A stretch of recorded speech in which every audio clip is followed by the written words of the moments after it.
Well, hey, everybody. Welcome to the Open Tabs podcast. We are at episode 18, which means we've blown Diaz y ocho. we've blown the average episode out of the water. So my name's Joe, and of I'm course, Billy.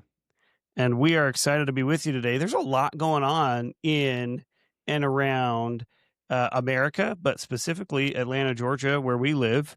Billy, let's talk a little bit about what's going on right now. So, yeah, we have, even though we, of course, are an international podcast, thank you to all of our viewers around the world, especially France and South Korea and Japan, because you guys are always towards the top. Atlanta has a lot going on right now. We are the city of Atlanta, that is, we are hosting the world right now. And we're going to talk about that. And are we actually ready? So the World Cup, soccer, and the rest of you people call it football. But why call it football? Because it's a ball you kick with your foot. I know, but we already have that term taken for American football. So we call it a soccer, the World Cup. And so we have the World Cup all week this week in the city of Atlanta. We're going to talk about that. We're going to talk about MARTA. If you're not from Atlanta, that is the name of our transit. And it is in the spotlight lately for both good and not so good reasons. And we'll talk about some other stuff that's happening around the city and the country today and this week. Okay, quick quiz, Billy. What does MARTA stand for? I know that the term is MARTA. It's SMARTA.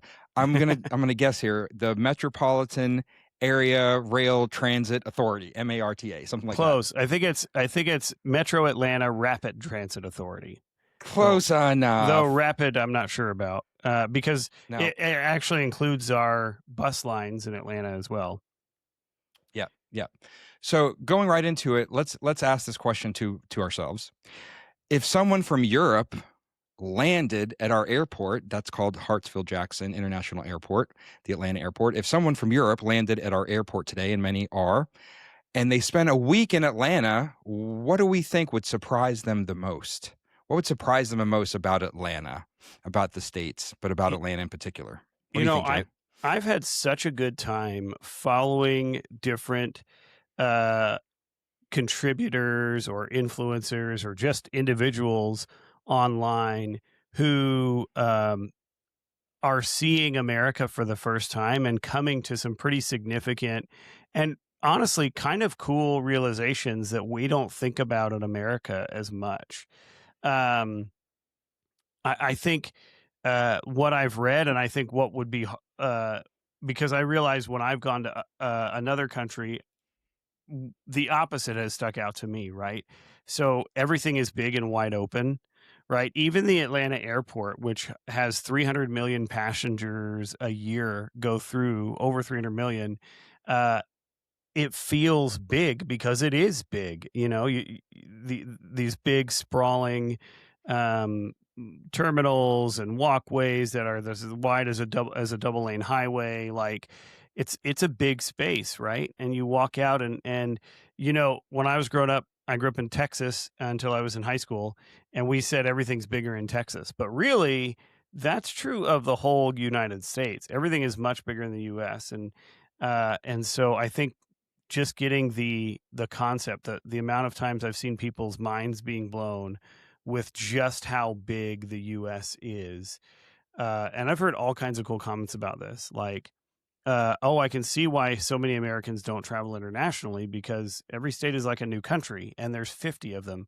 And, you know, they, you know, have no thought to just getting in a car and driving 3 states down, you know, whereas somebody would not think to do that in Europe. They might hop on a plane or hop on a train and go to France from the UK or whatever. So just that concept of how big everything is, I think it's probably one of the biggest things that I've seen, because we do everything bigger. We do everything bigger in America. Yeah, we're certainly more spread out.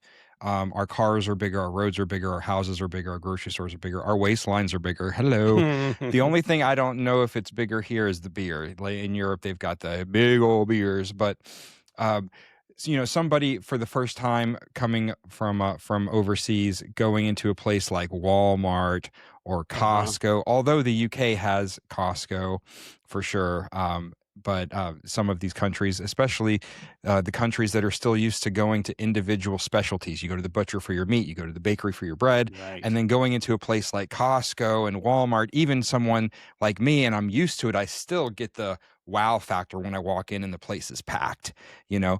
So certainly feels like everything is bigger. And you, like you said, Atlanta, we do have the busiest airport in the world as far as number of passengers passing through. Maybe not physically the largest or the most international, but as far as number of passengers across the board, we have for many years been number one. Part of that, by the way, is because Atlanta is able to reach 80% of where people live within 2 hours anywhere in the United States. The city of Atlanta, Mm. geographically, 80% of everybody who lives in America, you can reach it 2 hours from the city of Atlanta. So it's a good hub, location wise. So, how about the car culture, Joe? Let's talk about that for a minute. Oh, Why, especially in Atlanta, and we're a big city. We have over 6 million people in the city of Atlanta. Why does everyone drive, especially when you compare to some of the other cities like maybe DC or Philly or even Chicago? Why does everyone drive as opposed to taking public transit and other methods of transportation? I saw a comment on actually, it was a British fellow's post about this, and it nothing rings truer to me.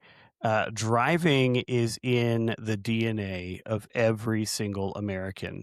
Fair enough. We Yep, fair are enough. we are a car culture like no other. If you think about, obviously, the car was invented here, or not. I mean, the assembly line was invented here, but obviously the mass production of cars, rather, not the car itself, but mass productions of cars, that was invented in the U.S. The ability for people to have, I mean, if you remember in the 60s, was it JFK that said a car in every driveway, or maybe even been sooner than that?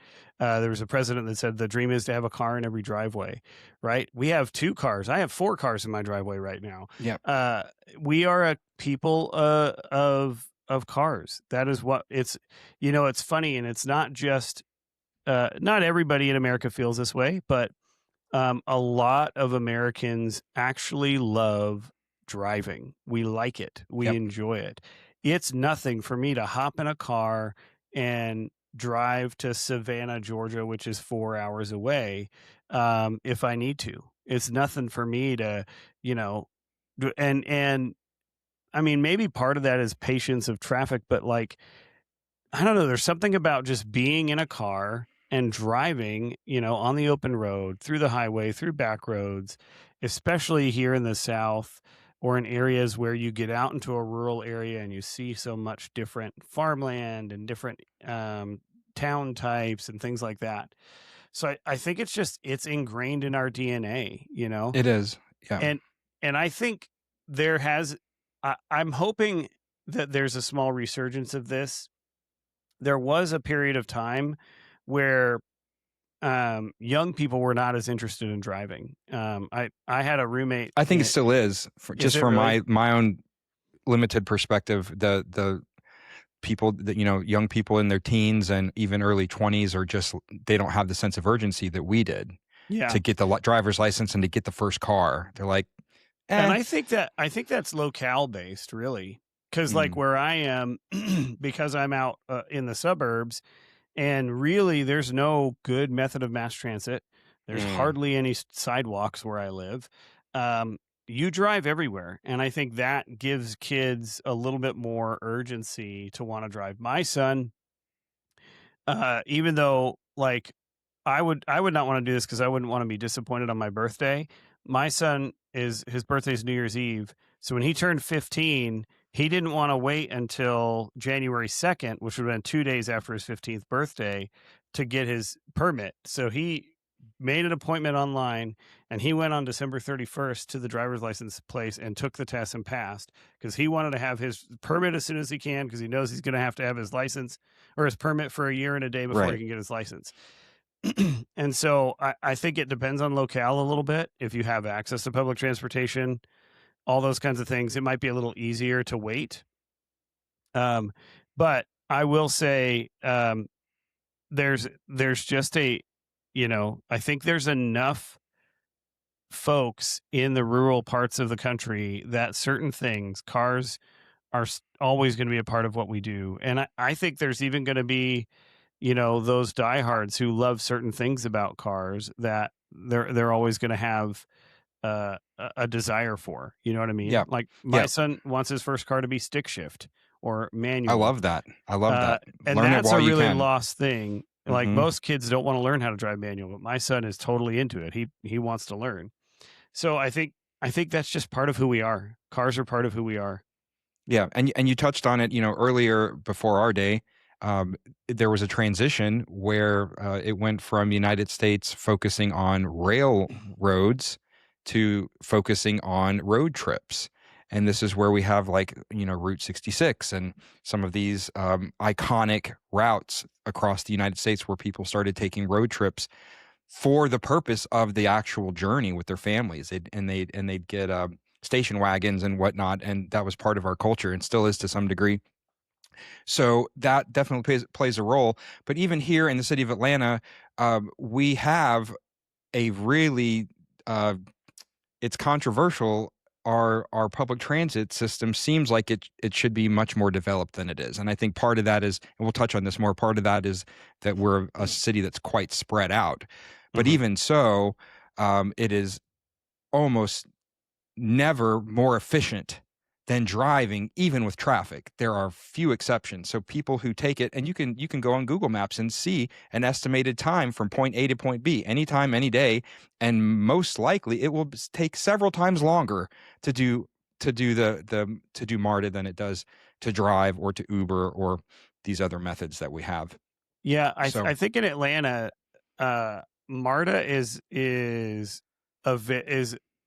I think people use that when they either don't have a car, so it's the mhm, only option they have, or when they don't want to fight with traffic and there's a very specific, reason. What I have found though is like for me, if I wanted to use MARTA, what would I have to do? Well, I'd have to drive to the MARTA station and park, and then I'd have to get on the train to go into the city. So I'd have to drive 35 minutes to get to a MARTA station that I could get on a train and go. But then I could drive for an hour and be where I was going anyway. yeah, Um, Whereas, in certain places like New York, for example, the subway actually is very helpful, especially going from JFK as opposed to driving. You can hop on the subway in JFK, and within about an hour and 20 minutes, you can be in the center of the city, downtown Manhattan, and you never need a car. You never that's need right. anything. Um, it's more convenient because there's less car culture there, I guess, or less. I mean, I've driven in the city and it's a pain to find a place to park. It's a pain to, Yeah. get in and out of places and things like that. And it's always longer than just hopping on a subway and going, 5 or 6 stops down. Yeah, yeah. I lived. It's been a while now, but I went to college in England, and even out kind of in the more rural part, it was still very efficient to take the trains and take the buses, and go anywhere you want for very inexpensive rates. Probably my favorite metro I ever experienced was in Barcelona. In Barcelona, man, it's all underground, and it's like every 4 minutes, boom, here comes another one, and you just go down the escalator and figure out where you're going, and it's so efficient, so clean, so safe. And I wish we had something like that here in Atlanta. Just a few facts to kind of go through with MARTA in the city of Atlanta here recently. This is a bit troubling. So MARTA has always had a bit of a checkered past with crime and so forth, and there's actually a dedicated MARTA Police Department. In fact, it's walking distance from the studio here, right next door. It's their hub, and they have MARTA Police, and they have the where they have all the trains that park when they're not being used. There were 2 violent attacks on MARTA in a single week here recently, leading up to the World Cup. One of those was the fatal stabbing of a 66-year-old woman on a moving train in broad daylight. Hmm. Never good, but even worse given the timing of the World Cup coming up. And a separate attack occurred at a MARTA station last month on the 24th of May involving a 40-year-old man So much so that the federal government opened an investigation and gave MARTA 15 days to provide security and safety information. And that was earlier this month in June. Um, so MARTA says that its crimes fell from 283 in 2020 to only 156 in 2025, which is a 45% drop overall. But perception is key, especially Mhm. with the World Cup here at our doorstep. I did speak with a lady in the checkout line this morning at the grocery store, and she said that MARTA this morning on the train was packed with security. I bet that's the case because Oh, sure. these violent attacks have made headlines, and so packed with security, which is a good thing.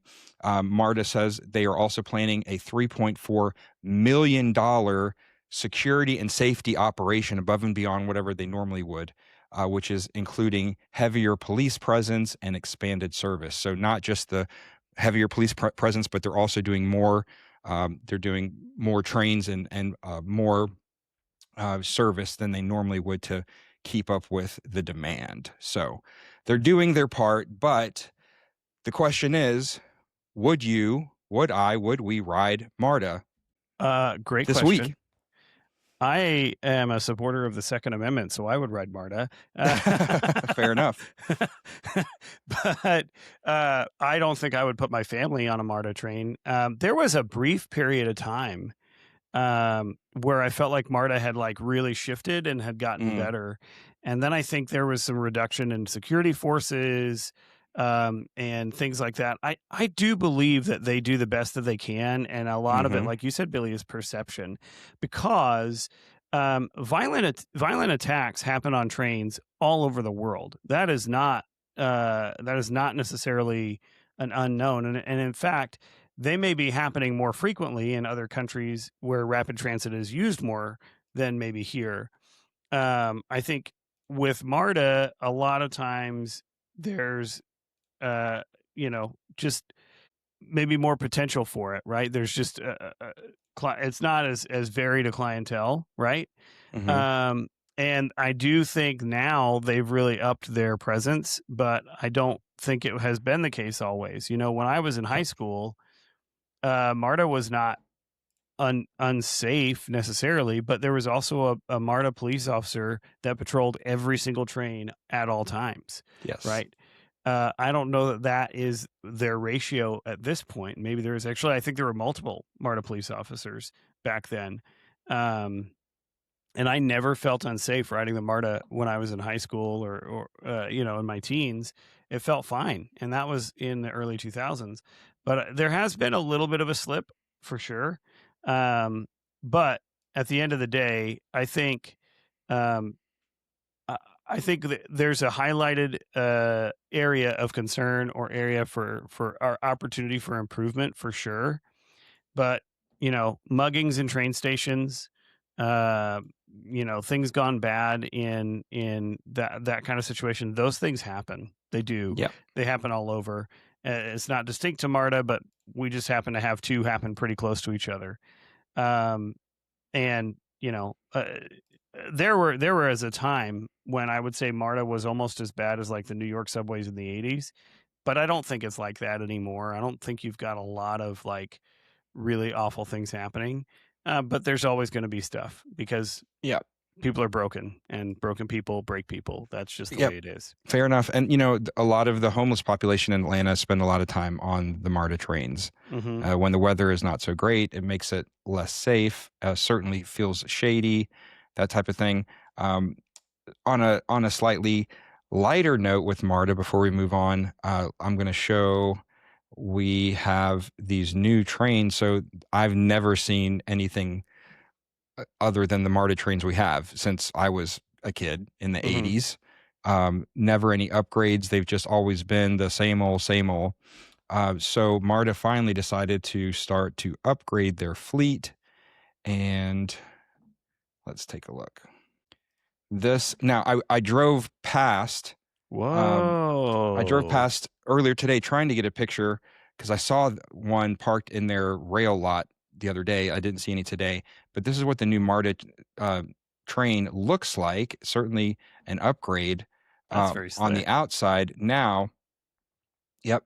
Now part of it, it was on the inside. Let's see. Whoa. So, and they still look similar, but they're going to have things like charging ports. They're better designed for luggage and bicycles, and probably I don't know if there's no, the picture's not on here. Um, One big change that I noticed on a different article is that all of the trains are wide open and all the carriages are wide open and connected now. So old MARTA train, even Really? though the conductor or the MARTA police can open the door at the end of the carriage and go from one car to the next, passengers cannot. So you're stuck on whatever car you're on unless you change at the next station. Whereas now the new trains, they are just wide open, like one, and I've seen this in other cities, just one wide open long tube. So you can just walk from front to back if you wanted to as a Oh, passenger that's great. during the journey. So that's nice. Charging ports and all of that as well. So that's nice. So finally getting an upgrade there That's to great. our I mean, trains. Yeah. just when I was in California, you could pass between trains on like their Surfliner or whatever they had. Hmm. You had to go through the doors, I'm pretty sure, but you could pass between them. Just having bike storage, a little bike Hmm. bay or, um, you know, spots for your luggage. Like those are all things that make a big deal because one of the cool things about MARTA that I think is really awesome um, is you do not have to go anywhere out of the airport to get on the train if you want to use the Yes. train for MARTA at the airport. So at most, like even at JFK, if you want to use the train to go into the city, you've got to leave the airport on the airport train, get to the station. I think it's Queens Station, and then you Mm. have to walk around and get on. Well, with MARTA, the Gold Line dead ends at the airport, so you literally can get on the Gold Line and go straight, go north, and you're just on the train, and it's right there, right to the right as you're walking out of the terminal. That is such a huge benefit, and I Yep. remember um, when I was working in Sandy Springs, I'd have people come in from California or whatever. We do our meetings, and then I would just take him to the Sandy Springs MARTA station, and he would just hop on that, go straight down, and he'd be at the airport in 45 minutes. Yep. Yep. Yeah, that is definitely one of the perks, having it right there in the airport. But even then, people struggled, even if they've had one shady experience, even if it was years ago on a train, just being around somebody with drug abuse issues, mental health issues, or whatever, and feeling unsafe. They're going to just now with Uber, they're going to just pay Uber. They're just going to pay Yeah. Uber, especially if they're expensing it. It's a business trip. They're not going to bother with it.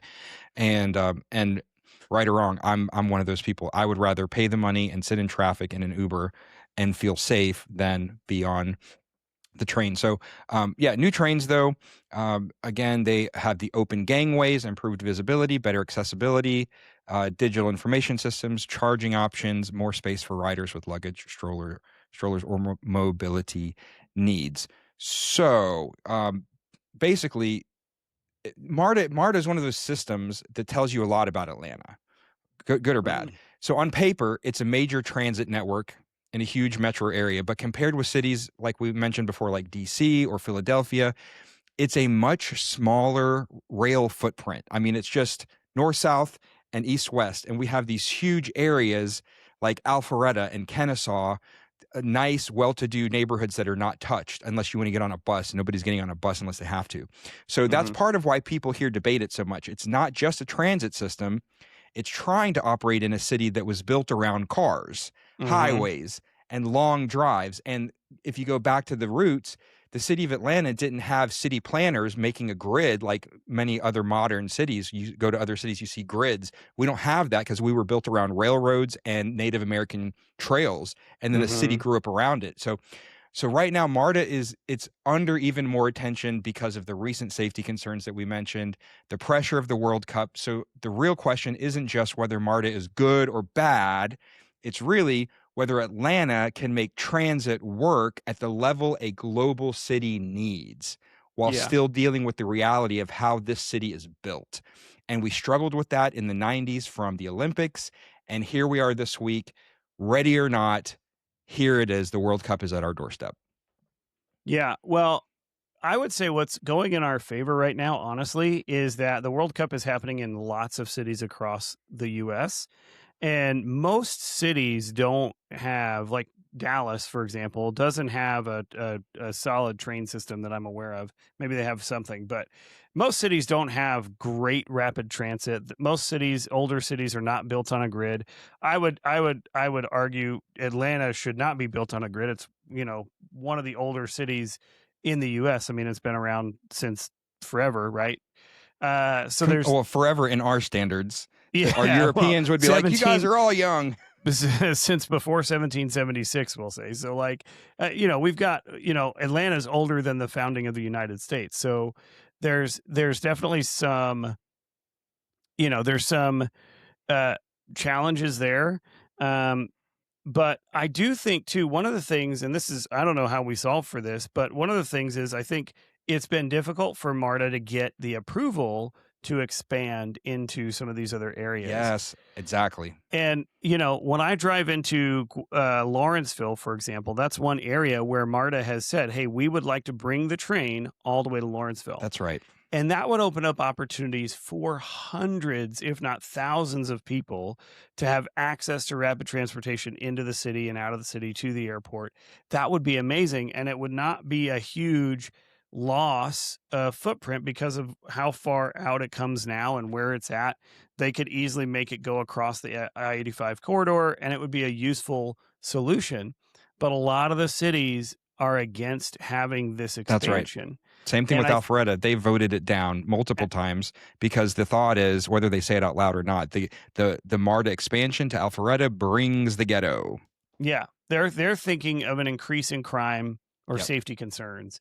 When I would argue that crime or safety concerns exist anyway, right? Mm-hmm. It's not going to make more. I mean, the crime is the crime, and that really is dependent upon the people that are around, right? And I do think, yeah, they're worried about safety concerns, but for me, especially going into Lawrenceville, I don't see it. I don't buy that. I think Lawrenceville is it's a normal city, a normal suburban city outside of Atlanta. They're not any better or worse than any other city. That city was a city that I think would benefit greatly from it personally. I would benefit because I don't know if I would consider actually taking the MARTA for the airport because you have to do a changeover. But I mean, I've thought about it because I don't like riding in Ubers personally. I get car sick in the backseat of a car. So I've thought about. You can sit in the front. You just got to ask. Yeah. Well, no, I'm not doing that. I'd sit in the front seat of your Uber, but that's about it. But I've thought about could I drive to the MARTA station and take the train in? But honestly, it's just as easy to park a car when you're traveling for business. You know what I mean? Even when we traveled personally, we parked our car because an Uber from our house is, both ways is about the price of parking our car for 2 weeks, if you can believe it. So it's, I mean, I think there's room for more conversation. I think MARTA making improvements to their trains, making updates to their lines, I think that's going to make it a lot more appealing to bring it out because, you've been on, I don't know how many train lines you've been on, but like if you've ever been on the BART train system in San Francisco, that's shady. Like I've never felt so unsafe in my life being on a BART train. It makes noises that no train should ever make because it doesn't feel safe. So I think just having nice new trains, having an updated presence with security, I think we might see a turnaround and we might see people moving more towards it. I will say one of the things that is really California and Florida both have now really great rail lines. California's always had one, but they go from you can go all the way from LA to San Diego on a couple of different trains. You got to make a switch somewhere, but you can go all the way from LA to San Diego on a train and there's no traffic. It's quiet. The trains are clean. The trains are fun. You get to see the ocean. Same thing is true now in Orlando. You can go from Orlando to Miami on the Brightliner. That's a new train that Florida put in. That's like a really fast one. Yeah, it's faster to go on the train from Orlando to Miami than it is to go on a plane or in a car. That's Uh, when it'll get people's attention. yes, That's exactly. when it'll get people's there's always gonna be the people that wanna do it for the scenery or for the experience, but the serious ones, the serious riders, is it faster? Is it more efficient than flying or driving? And if the answer is even yes, some of the time, that's when you get their attention. Yeah, because if I wanted to get on a plane in Orlando, I've got 2 hours of, airport stuff, and then I gotta fly for 10 minutes or 20 minutes or whatever it is, and then I land. But if I were to get on that train in Orlando, I don't think it makes any stops, or maybe it makes 1 stop, but it's straight down, and you're in Miami in, I think, 2 hours or 2.5 hours. That's that's fantastic, you And know? there's some areas around the states that could really benefit from something like that. One that comes to mind is, and they've talked about it for years, is a fast train between Houston and Dallas. Because Mhm, right now there is zero train, not even a slow one. There's zero train that goes between Houston and Dallas. It's like a 4-hour-ish drive, mhm. and you're in that zone where it's kind of too short to fly, but it's kind of long to drive, or if you don't have a car. And so they've been talking about that for years. Two huge metropolitan cities that could benefit from some type of a speed rail connection. So we'll see that how that goes. So let me ask you this, Joe. If Atlanta, kind of on the world stage, if Atlanta had 1 week to impress the world, and even though we're kind of giving a black eye to Marta a little bit, what should Atlanta be known for? What do you think? What rises to the surface? What should Atlanta kind of highlight as being bragging rights here in our city? Okay, well, I think there's 2 things primarily. The first thing is, I think in general in the US, certainly in the South, but even in Atlanta, uh, people are generally friendlier on the surface. Mm, They're more outgoing. They'll nod to acknowledge your presence. They'll say hi. I have seen people like, "Oh, are you traveling? Welcome to blah blah blah. You should try X, Y, and Z." Like generally speaking, I think in the U.S. people are more open and outwardly friendly. Um, we're more likely to strike up a conversation with somebody in line. We're more likely to, you know, wave at somebody in the park, or tell somebody they have a cute dog or whatever. We're just more likely to do that. Um, and that has been proven by so many people now have commented online. Like, I can't believe how friendly people in the US are. They're just so nice, right? Um, so that I would say is one thing that Atlanta hopefully would be known for. I know when I've been downtown, it doesn't matter who it is. If you smile and say hi, they're going to smile and say hi back to you, right? yep. It could be, somebody who looks like they are a part of a gang wearing, they could be repping colors.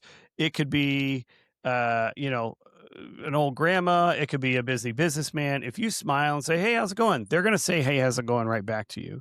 And that's unique because people don't do that as much in other countries, I guess, or at least in Europe. Uh, the other thing I think that we will be known for is food. I think anywhere in the US is gonna be known for food.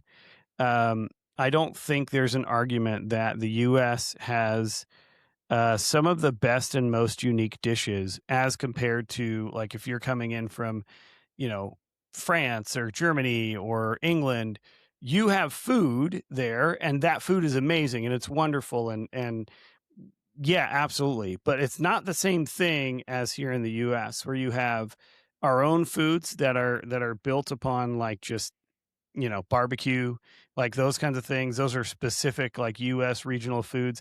But then we've got these amazing representations of food from other countries, and we've got these amazing fusion options. And I think Atlanta is probably one of the best cities for fusion cuisine that I can think of. There's a lot of, oh, let's take, you know, Caribbean cuisine and Mexican cuisine, and we're gonna make pollo tropical, or Mm. let's say, you know what I mean? So we're always kind of taking these cuisines and mixing them together and making this really great experience, I think. And especially where people are gonna be downtown, so many great restaurants right around there, right around Mercedes-Benz Centennial Park. Um, just so much. I mean, right? Even if you were willing to take a drive, like one of the best barbecue restaurants in the world is, a shoot down there by the prison.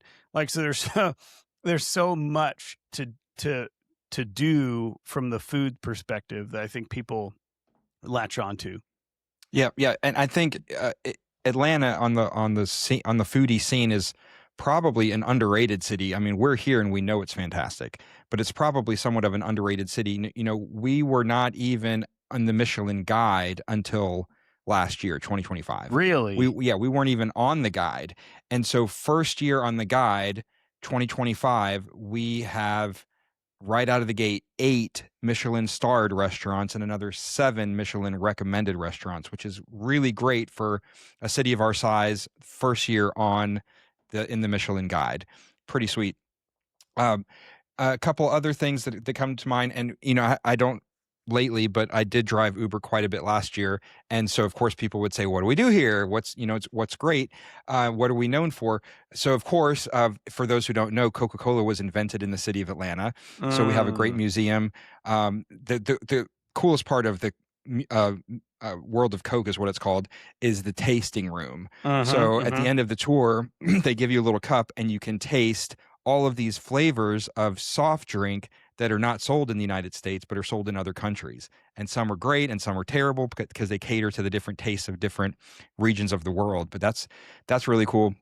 Of course, the civil rights movement and Martin Luther King Jr.'s legacy is Mhm. all based in Atlanta. So you can visit the childhood home of Martin Luther King where he grew up, which I have done many times. You can walk to Ebenezer Baptist Church. Now, it's still a very popular, large, vibrant church to this day, but the original church that's across the street is open to the public to tour, and it gives you chills. You can go in and you can sit in the original pews and you can look at the original pulpit and you can sit there where Martin Luther King stood at the pulpit and gave his sermons, and they have his sermons playing on the speakers in the room. Really? That's So you can just cool. sit there and the stained glass is the same, the pews are the same, everything's the same, and you hear his words that were recorded right there just a few feet in front of you at the pulpit. And so that's awesome. It's open to the public. And then he and his wife, Coretta Scott King, are buried, entombed, whatever the term is, across the street. And there's a whole museum that you can tour. It's all free. So that is huge in Atlanta. Of course, now we are known as the Hollywood of the South. So there's a lot of film Right. and TV production that happen here. Mhm. Anybody like me who's a fan of uh, Walking Dead, you'll recognize a lot of different areas and out in the outskirts as well. But even from the first 2 or 3 opening episodes of season 1 are filmed in Atlanta. A lot of other popular shows and movies are filmed here. We have Piedmont Park. Piedmont Park is like our version of Central Park in New York Mhm. City. And Mhm. so now where I live, I'm just 3 miles away. I get on my scooter, vroom, I'm right there. And so we have all kinds of festivals that happen there. We have Shaky Knees that's happening later this year, which I'm going to. Joe, you should join me. And lots of cool stuff there. And of course, we did the 96 Summer Olympics. So we have the Centennial Olympic Park downtown, lots of other cool stuff. And we're huge. We're a huge music city. So Mhm. trap music, there's a lot of history when it comes to hip hop. And so we produce a lot of great music in the city of Atlanta. So definitely a lot of stuff that we should be known for and that we are actually known for. Definitely the food culture is getting discovered by the world at large. I wondered, what do we take for granted here? And before you answer, I'll tell you one that pops right into my mind is that Southern hospitality. I don't realize we have it until I leave Atlanta. I go to the left coast and I go, huh, I don't get the same response. I get the weird look. So Southern hospitality, I definitely take it for granted. And the green of Atlanta, I take for granted until I leave the city and I realize we're really Mhm. green. We're like the trees, we're green, and we have the Southern hospitality. What do you think, Joe? What do we take for granted living in Atlanta, Metro Atlanta? It's funny. I I think that people I know we complain a lot about the weather and, in July and August, I think there's some validity to that. But Atlanta's weather is actually, aside from quite a bit of rain, I would say. The Atlanta weather is actually fairly mild as compared to a lot of the United States. The humidity is high, especially in the summertime, but it's not as unbearable as like South Florida or something like that. Um, so I think the weather is actually it's not as bad as people think it is. I know we're called Hot Lanta, and it is hot in July and August for Nobody ever sure. calls it that unless if they live here. That's only Well, tourists that that's say true. hot. Yeah. There was like a radio station or something that made that popular in the 90s. It was dumb. But yeah, no, I mean, yeah, it's hot in the summer, but it's beautiful in the fall. It's stunningly beautiful in the fall, because there's like you said, there's so much green, but there's so many trees that change colors in Atlanta in the Yep. fall, and you don't see that in a lot of cities outside of like their park regions, but it's literally everywhere. There's trees, there's colors, there's that. Um, I would say I would have to agree with you that Southern hospitality is something I don't think about as much, until I'm not here, and Mhm. then it really starts to shine. And what's really cool is, because I travel in the South so much, uh, it's nice to know that Atlanta hasn't lost that being such a big city. Because it would be very easy, I think, in a bigger city to have the expectation that that didn't exist. But I think people are just as friendly as hospitable in Atlanta downtown as they are anywhere else in the state.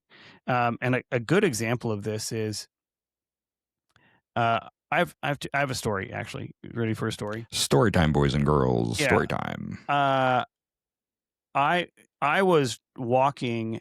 I was downtown at work one day, and I was walking somewhere, and there was like construction on the sidewalk, and I saw a guy walk that way, and I was not paying a lot of attention. I walked past him, and the police officer there, he stopped me and he goes, "Can I ask you why you just walked through that construction zone?" And I was like, I didn't know I couldn't. I wasn't aware." He goes, "I don't understand why anybody would think it's safe. I'm trying to keep y'all safe, and you just keep on walking right through here." And it was interesting because he was so pleasant about reprimanding me for walking somewhere I wasn't supposed to walk. But it was a pleasant experience, and he was not trying to get like mad at me or bully me. He was genuinely concerned, like, why are people doing this? Mm. And it was a good interaction. And I think generally speaking, you have really kind interactions with people. Not always, but a lot of times. Last week we were together, and we're sitting in this that place should be on the Michelin star. We're sitting in a little breakfast spot inside the gas station, right? Mhm. And everybody's just nice to each other. Everybody's talking. Everybody's, "Oh, it's so good to see you. How's it going?" Blah blah blah. It's a nice thing, and I think it stands out, for me a lot, because it's one of the things you just love about being in the South is if you're open and friendly, it doesn't matter who it is, people are going to be open and friendly back. It's true. It's true. And it doesn't always follow class lines. I have, driving Uber, I have had some of my most pleasant and heartfelt, warm conversations and interactions with people who are in the roughest part of towns. And then I've had some of the ruder people that are from the mansions and the well-to-do areas. It doesn't follow class lines. It really comes down to who do I can't control anybody else, but who do I want to be? How do I portray Hmm. myself? And I have that choice. I can never control anybody else's mood or temperament. I can't control that. I can only control mine. But if I choose to be warm and kind and friendly and patient, if I choose to be that way, when I choose to be that way, like you said, almost always I'll get something similar in return. And if I don't, hey, I cannot control the outcome. I can only control my output. I can Hmm. control my output and be warm and friendly and patient and kind and let the chips fall where they may. But if I do that, when I do that, almost always I get something positive in return, especially if someone's having a rough day or if they have a scowl on their face. Who knows what they're going through? Being kind often opens them up. And even if it doesn't, it makes me feel better. Yeah, absolutely. And I don't know. I think there's just a general bent towards kindness here. I think when I mean, listen, if you're a jerk, you're probably not going to feel the same. You're not going to have the same experience. But generally speaking, I think there's a tendency towards kindness and giving people the benefit of the doubt, and that's one of the things I love about Georgia. One of the things Yes. I love about the Atlanta area. Um, it's rare to have people be just openly rude to you. Yep. Yep. It's rare.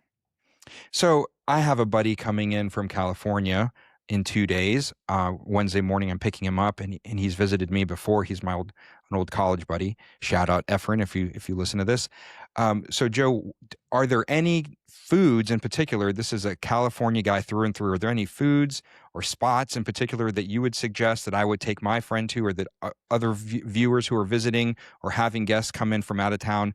What are some iconic foods or places that could really say this is what Georgia is all about? What do you think? Okay, well, I'm going to say it. You may not agree with me. This may cause a debate. But anytime someone comes in from a different area, Waffle House is on the menu. I'm Definitely. just going to say it. Definitely. Waffle House is one. I don't think I mean, I know they have Waffle Houses in other parts of the country, but I don't think Not the same. it's not the same as a Waffle House in Georgia. I don't know barbecue like as well as like a lot of folks. I mean, I like all barbecue. I'm not like super picky. But a really solid barbecue place is a must. Yeah. I think that's a has to happen. What's interesting about Georgia barbecue too is that you've got Carolina barbecue, Texas barbecue, Memphis barbecue. Georgia barbecue is it's like a hey, we're okay with that. We'll do the Carolina sauce. We'll do the mustard.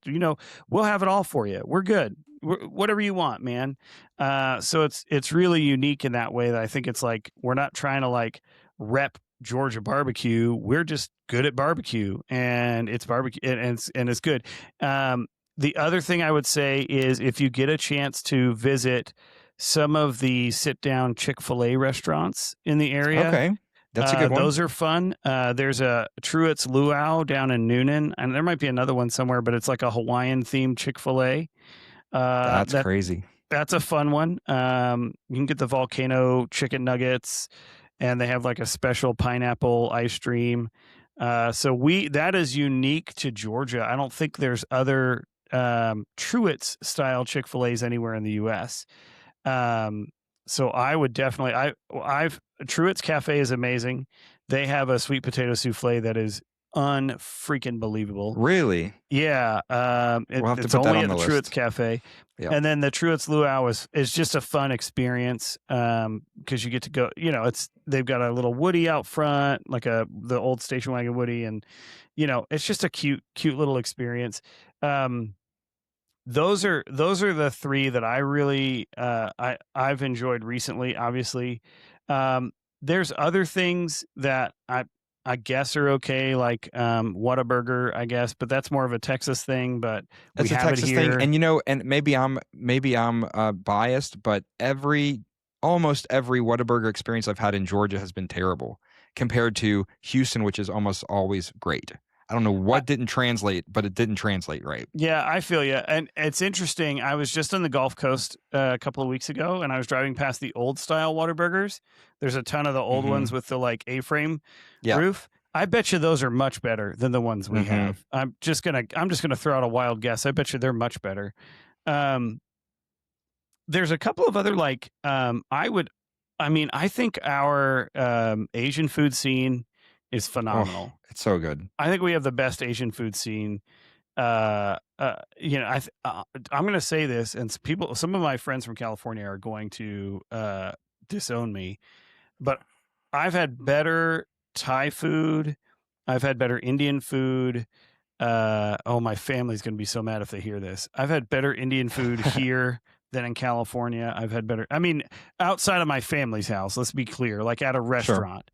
I've had such good Indian food, great Thai food.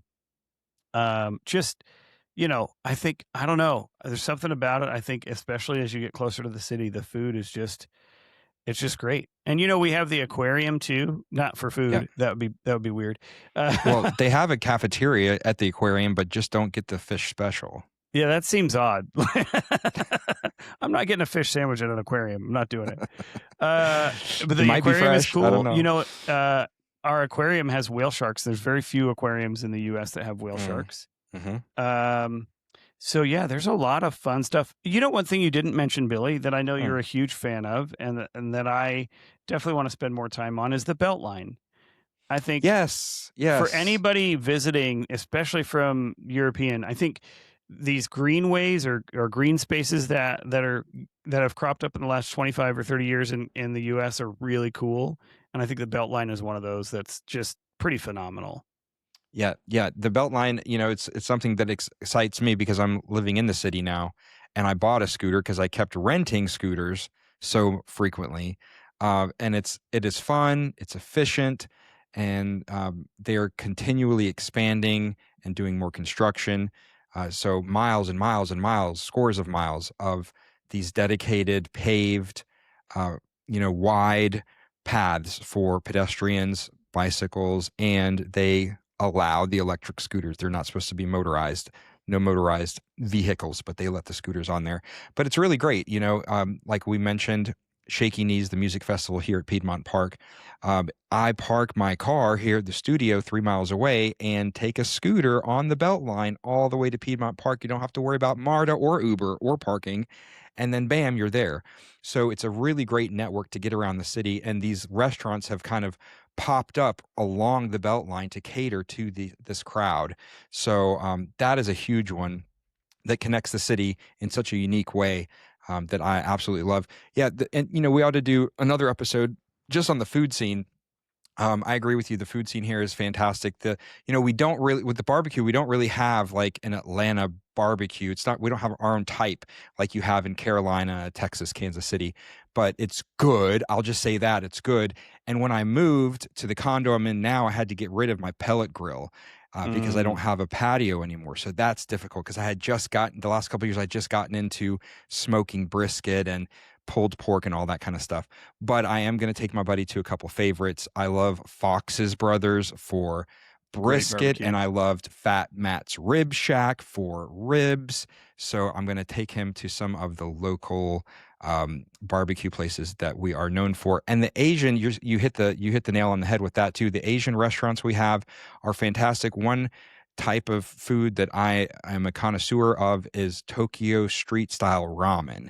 And I make it a point whenever I travel to try ramen because it's popular enough that's popping up all over the world now, really. I even went to a couple of ramen places in Tijuana. Good ones. I've been to ramen restaurants all over the country, all over the world. And my number one favorite ramen in the whole world is still right here in Atlanta. It's called Umaido in Swanee, of all places. So we have fantastic Asian food. It is a foodie's paradise for sure. So as we're getting ready to wrap up here in a minute or two, I want to throw this out there if you're still with us, especially if you're local to Atlanta. Tomorrow, June 16th, is Election Day. So make sure you vote. If you live in the state of Georgia, make sure you vote. Local elections matter. A lot of people put so much emphasis on the federal elections. Those are important too, but local elections really matter. Those are the ones that impact your day-to-day life so much. So if you live in the state of Georgia, check your polling place, make a plan to vote, do some research. If you're a praying person, pray about it and go cast your vote at your polling place tomorrow for our runoff election in the state of Georgia. If you live anywhere else, if you're not a voting person, become a voting person. It's important. It's important to participate. So regardless of your political affiliation, get involved and cast your vote. If you don't, you can't complain later. But if you vote, well, you can always complain. But if you vote, then your voice is counted along with everybody else's. So just wanted to throw that out there. Love it. Love it. All right, everybody. Well, thank you so much for joining us for this episode of the Open Tabs podcast. You can find us anywhere podcasts are found, YouTube obviously being the primary. And always hit us up in the comments. We love to hear from our listeners. and share, like, subscribe, all that junk, whatever. And we will see you guys again next week. So long. See ya. Adios.